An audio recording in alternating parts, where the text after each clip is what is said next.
People that are being dishonest or trying to omit information will try to convince you they're not the kind of person that would do that. So when you're talking about stealing a watch from a retail store and you're asking that question, I work 60 hours a week. I make $190,000 a year. I have 5 Rolexes. Why would I steal that cheap Timex watch? Well, that's all well and good, but you never answered my question. Did you steal the watch? And you see it all the time.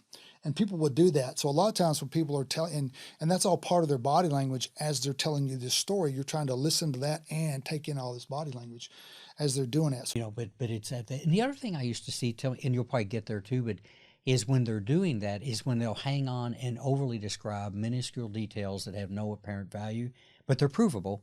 Like if they know there's something in that story that if you went back and looked at video, you'd see, right, but it means nothing to the case. And usually what they're paying attention to is they start to assemble all these disconnected things, and they believe it becomes circumstantial when they don't know that these are the results of somebody who's masterfully deflected you. I call it smoke screening, because I was interviewing a lady who stole some money she was a bank teller, and she stole money from the bank, a large amount of money from the bank.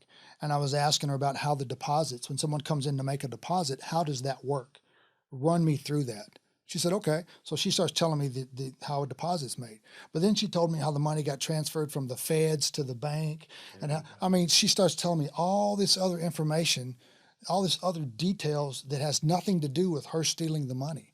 And I just call it smoke screening. And a lot of times people will do that, and you have to bring them back to, okay, that's all well and good, but that's not what we're talking about. What I'm talking about is you stealing this money from your employer.